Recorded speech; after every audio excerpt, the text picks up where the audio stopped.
It was dreamed up, designed, and built in just 2 years' time.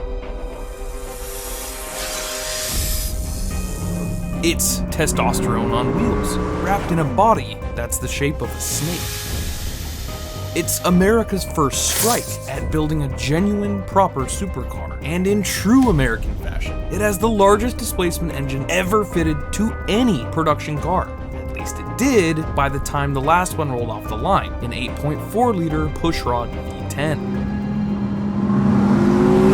This is the story of how the Viper got its fangs, and how it became known the world over as the deadliest car ever made, and why on earth it uses a V10.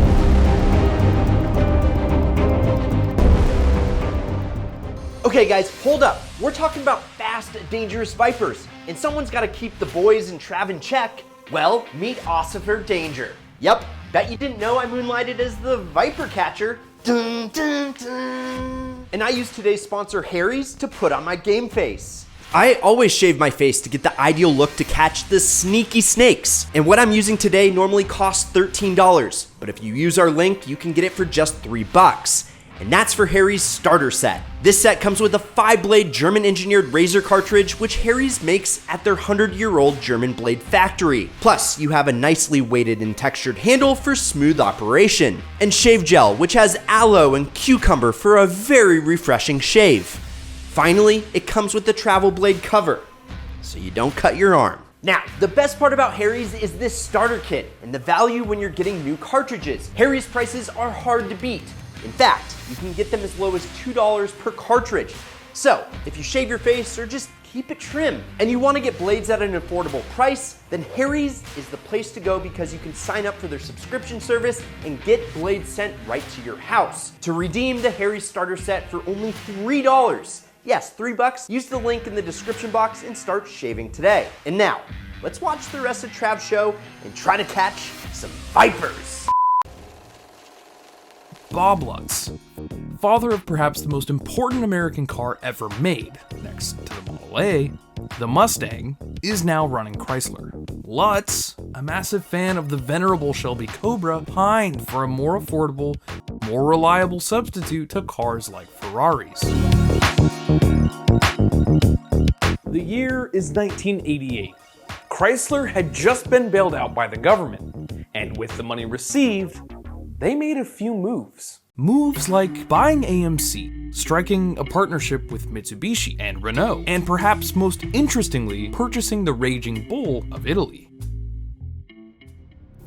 One important thing to note, according to Craig Lieberman, yeah, the Fast and Furious guy, during a conversation he had with an unnamed Chrysler engineer, the real reason the Viper got a V10 in the first place was because part of the deal for the government bailout meant no more big-body V8 rear-wheel drive passenger cars. So when the boys at the Five-Pointed Star sat down to suss out what might actually power their first ever flagship supercar, any version of their existing V8s were off the table. However, the deal didn't specify anything about a V10. They couldn't use a V8 in passenger cars, but nothing said anything about smaller or specifically larger engines. Chrysler opted to develop a V10 engine based off essentially a stretched version of their existing LA-based 5.9-liter V8, something they'd been wanting to do anyways after seeing the success of the Cummins in their 3/4-ton and full-ton trucks. Build a larger gasoline-fired unit that could complement the Cummins diesel, but at a much lower cost. However, the truck engine was destined to be made of cast iron and prioritize reliability and torque over all else, weight included. The first actual running and driving prototype Viper used a complete one-off, custom-made V10 built by Roush and squeezed into a bespoke chassis fabricated by the late Boyd Coddington. The second car, the first of the two test mules, used the tried and true 5.9, and the third used the ridiculously heavy, overbuilt, truck-destined cast iron V10, literally stolen right from the truck engine's development facility. But Chief Powertrain Engineer, Mr. Richard Dick Winkles, had just returned from a stint over in Bolognese, Italy, the Lamborghini factory. Lamborghini had been working with lightweight aluminum alloys since the early 1960s. Something us Americans, in the auto industry anyway, knew comparatively little about.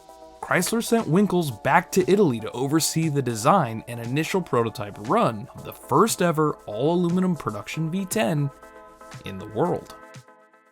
Lamborghini reworked virtually every single aspect of the LA-based V10 design. So much so that by the time it went into production, the only parts swappable between the two could be held in just two hands. The result shook the world. The Viper engine was now nearly 200 pounds lighter. The water jackets and block webbing completely reworked. Different, larger valves driven by a different, more aggressive camshaft were fitted to better handle the increased airflow through the all-new crossflow intake manifold that sported two Magneti Marelli throttle bodies. The fuel rail was an industry-first bottom-fed design that was cast straight into the intake, helping control the possibility of vapor lock. And it now had very Italian-looking coolant pipes to help move coolant through the new ultra-high flow race-spec radiator. And all that meant it was good for 400 horsepower and a neck-snapping 450 pound-feet of torque. Had Lamborghini had it their way, it would have had dual overhead cams and made even more power. But for the boys back in Detroit, that meant substantially more cost. And seeing how they were working with a relatively modest budget of $70 million for the entire project, and the green light hadn't even been lit for production yet, the tried and true cam and block pushrod design prevailed. With the engine back in Detroit, Chrysler's engineers quickly ironed out a few of the remaining bugs, including a rampant overheating problem due to the water jackets being too shallow. But there was one more major obstacle they had to overcome: the ignition system. This was supposed to be a modern take on the old classic, the Cobra, and a carburetor and distributor wouldn't cut it. The truck engine was destined for a batch fire fuel injection system, but it wouldn't be ready for a few more years, and the engineers wanted even finer control over fuel and ignition to boost power as much as possible. So Team Viper got creative, using ignition coils from both a 6-cylinder and a 4-cylinder engine, and two engine control modules run through a dedicated ignition controller labeled VIS. The dual oxygen sensor sequential injection V10 came wailing to life.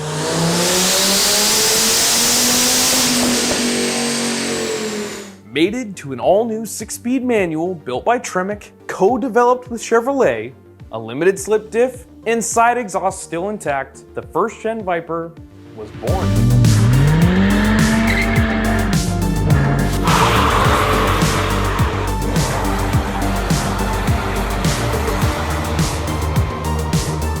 It makes more torque at idle than most cars do full tilt. It has a power band more like a high-powered EV than a regular car. And to get that power down, it has massive tires, which makes handling at the limit as easy and as pleasurable as walking on top of the sharp edge of a knife. It seemed as quickly as Dodge could build them, inexperienced drivers not used to that amount of power and grip were wadding them up.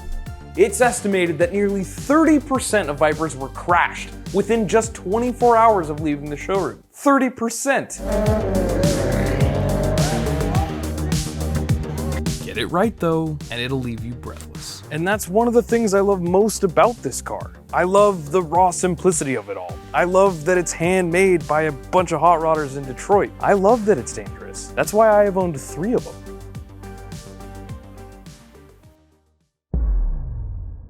For the Viper's second act, the car would receive a myriad of upgrades, including completely reworked aluminum suspension, a lighter, stronger frame, airbags, and luxuries like power windows, and even door handles, and even a hardtop Grand Touring version, the GTS. This story though is about what's under the hood, and the second generation engine, it got a few upgrades of its own. Most easily spotted here, viewers, is the now rear exit dual-tipped exhaust. It uses even higher flow catalytic converters, and it helped reduce the car's noise concerns and produced, depending on who you ask, a better exhaust note.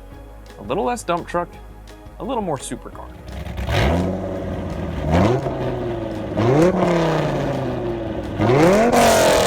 It got a bump in compression, reworked head gaskets, a revised camshaft now with more duration, and towards the end of the second generation, upgraded exhaust manifolds and hypertectic pistons, which reduced internal friction and were less susceptible to expansion during long periods of high loads, like at the 24 hours of Le Mans for instance, which it went on to win, by the way. Unfortunately, the move to the new pistons, while better overall, came with an again revised camshaft, which did away with the signature lopey, aggressive idle, and made it more likely to experience failures when introduced to certain modifications such as adding boost. It went on a diet too, down a further 80 pounds over the first generation design. It all added up to a rated 450 horsepower and 500 pound-feet of torque. Interestingly, in stock form, these cars were hitting nearly those numbers on the rolling road, meaning the advertised rated horsepower figures were likely a little modest.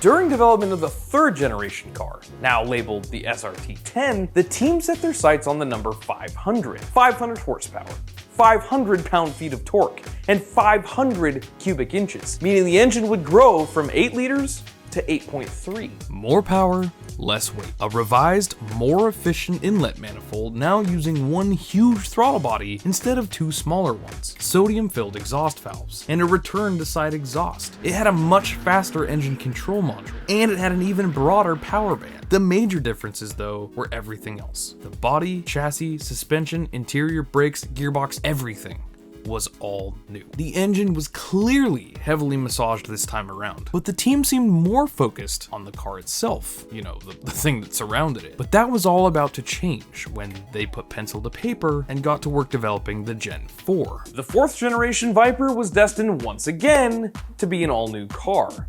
This time with upgrades not only to the engine, but with an all-new lightweight aluminum frame and a reimagined suspension as well. But then partner Daimler-Benz was also knee-deep in development of their new supercar, what would become the awesome Mercedes SLS. It was decided that a new chassis and body would be too expensive to make the 4th generation viable, so it was scrapped. However, development was nearly wrapped up on the all-new 8.4-liter V10. They moved back to twin throttle bodies, but this time they were fly-by-wire. The jump from 8.3 to 8.4 liters wasn't to increase power, but done instead out of necessity. It was too expensive to have the old pistons reproduced, so they just used off-the-shelf 6.1 liter Hemi pistons instead. They tried reworking the heads and adding a hemispherical design, but that made the engine too wide to fit between the frame rails. It used upgraded tubular floating headers and high-flow CNC cylinder heads, but the standout feature was the addition of variable valve timing.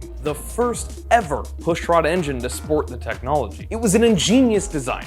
It used a camshaft within a camshaft and a controller to twist the one inside of the other instantaneously, allowing for a full 40 degrees of camshaft adjustment. That, not only combined with the other upgrades, further boosted power, but allowed an improvement in idle stability and low speed behavior as well. Now capable of 600 horsepower and 560 pound-feet of torque, the Viper was more venomous than ever.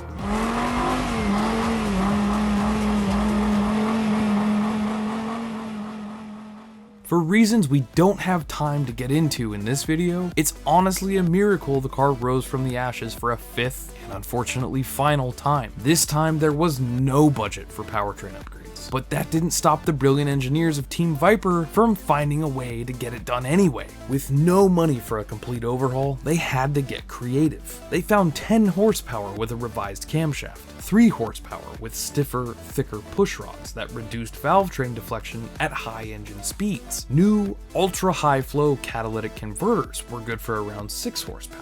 And lastly, and again revised intake manifold. This time made of plastic, not only reduced weight by about 7 pounds, but added in the neighborhood of a further 10 or so horses. With the help of further refinement to engine tuning, the result was an astonishing 645 horsepower and a full 600 pound-feet of torque, making it, to this day, the most powerful naturally aspirated engine ever fitted to a production car, save perhaps the Aston Martin Valkyrie, if that car ever sees the light of day.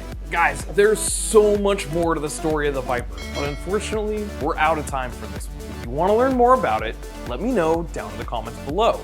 Get subscribed to Ideal so you don't miss any of these as we roll them out. We have some epic stuff coming your way. Go check out some of our absolute binge-worthy content somewhere around here, and thank you so much for watching. We'll see you next time.